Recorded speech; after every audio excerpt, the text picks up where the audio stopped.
আসসালামু আলাইকুম রহমতুল্লাহি অবরাকাতুহু। পাত্র চাই একজন সুন্দরী সুশিক্ষিতা বিধবা পাত্রের জন্য আর্জেন্ট ঘর জামাই পাত্র চাই। সম্মানিত ভাই, ভিডিওটি স্কিপ না করে পুরো ভিডিওটি দেখে তারপর আমাদের সাথে যোগাযোগ করবেন। আর আমাদের এই ছোট ইউটিউব চ্যানেলটি সাবস্ক্রাইব করতে ভুলবেন না। সম্মানিত ভাই, প্রথমে শুনুন পাত্রীর কিছু সংক্ষিপ্ত বিবরণ। পাত্রীর নাম জুলাইখা তাবাসসুম, পাত্রীর বয়স 35 চলমান, পাত্রীর উচ্চতা 5 ফুট 4 ইঞ্চি, পাত্রীর গায়ের রং উজ্জ্বল ফর্সা, পাত্রীর ওজন 60 কেজি, পাত্রীর রক্তের গ্রুপ এ পজিটিভ, পাত্রীকে দেখতে স্মার্ট ও সুন্দরী হ্যান্ডসাম দেখার মতো, পাত্রীর শারীরিক গঠন মিডিয়াম আলহামদুলিল্লাহ, পাত্রীর ধর্ম ইসলাম, পাত্রী একজন মুসলিমা, পাত্রীর নিয়মিত 5 ওয়াক্ত নামাজ আদায় করেন আলহামদুলিল্লাহ, পাত্রীর জাতীয়তা বাংলাদেশী, পাত্রীর শিক্ষাগত যোগ্যতা ইন্টার পাস, পাত্রীর বৈবাহিক অবস্থা বিধবা, পাত্রীর বিধবা ঠিক তবে পাত্রীর কোনো সন্তান নেই, পাত্রীর জন্মস্থান ঢাকা মিরপুর, পাত্রীর বর্তমান ঠিকানা ঢাকা নিজের বাড়ি 3 তলা, পাত্রী একটু উচ্চ মধ্যবিত্ত পরিবারের মেয়ে, পাত্রীর পেশা বর্তমানে পাত্রী একটি স্কুলের শিক্ষিকা হিসেবে কর্মরত আছেন আলহামদুলিল্লাহ, পাত্রীর শারীরিক ও মানসিকভাবে সম্পূর্ণ সুস্থ, পাত্রীর শরীরে কোনো রোগ নেই আলহামদুলিল্লাহ, পাত্রীর স্বামী ক্যান্সার রোগে মারা গেছেন।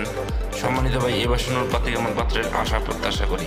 পাত্রের বয়স মিনিমাম 38 থেকে 45 এর মধ্যে হতে হবে, পাত্রকে অবশ্যই স্মার্ট ও হ্যান্ডসাম হতে হবে, পাত্রের সন্তান গ্রহণযোগ্য না, পাত্রকে অবশ্যই অদম্পায়ী নেশাগ্রস্ত হলে চলবে না, পাত্রকে অবশ্যই অদম্পায়ী হতে হবে, নেশাগ্রস্ত হলে চলবে না, পাত্রকে অবশ্যই সৎ এবং ধার্মিক চরিত্রবান রুচিশীল হতে হবে, পাত্রকে অবশ্যই পার্মানেন্টভাবে পাত্রীর বাড়িতে থাকার মন মানসিকতা থাকতে হবে, পাত্রকে অবশ্যই নম্র ভদ্র ও নামাজি হতে হবে, পাত্রীর বৈবাহিক অবস্থার ডিভোর্স অথবা বউ মারা গেছে এমন কাউকে চাচ্ছেন পাত্রীপক্ষ যার কোনো পিছুটান নেই, পাত্রীর উচ্চতা মিনিমাম 5 ফুট 6 ইঞ্চি হতে হবে, পাত্র যে কোনো চাকরিজীবী অথবা ভালো কোনো ব্যবসায়ী এবং প্রবাসী পাত্র গ্রহণযোগ্য আলহামদুলিল্লাহ, পাত্রের গায়ের রং শ্যামলা হোক বা ফর্সাতে কোনো সমস্যা নেই আলহামদুলিল্লাহ চলবে, পাত্রকে অবশ্যই পাত্রীর প্রতি দায়িত্ববান হতে হবে, পাত্র ঢাকার আশেপাশে হলে ভালো হয়, আর তাছাড়া যে কোনো জেলার পাত্র গ্রহণযোগ্য, পাত্রের শিক্ষাগত যোগ্যতা পাত্রের সাথে মানানসই হতে হবে, পাত্রকে অবশ্যই শারীরিক ও মানসিকভাবে সম্পূর্ণ সুস্থ হতে হবে, পাত্রের শরীরে কোনো রোগ থাকলে চলবে না।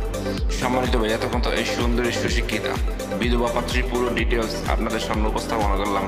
এবার যারা এই সুন্দরী সুশিক্ষিতা বিধবা পাত্রীকে বিয়ে করতে আগ্রহী বা ইচ্ছুক তারাই আমাদের সাথে যোগাযোগ করুন। আমাদের সাথে যোগাযোগ করার জন্য একটি ইমেল অ্যাড্রেস, একটি ফোন নাম্বার দিলাম, সেই ফোন নাম্বারে অথবা ইমেল অ্যাড্রেসে যোগাযোগ করতে পারেন। আমাদের সাথে যোগাযোগ করার সময় ছেলের সিভি এবং পিকচার নিয়ে যোগাযোগ করবেন।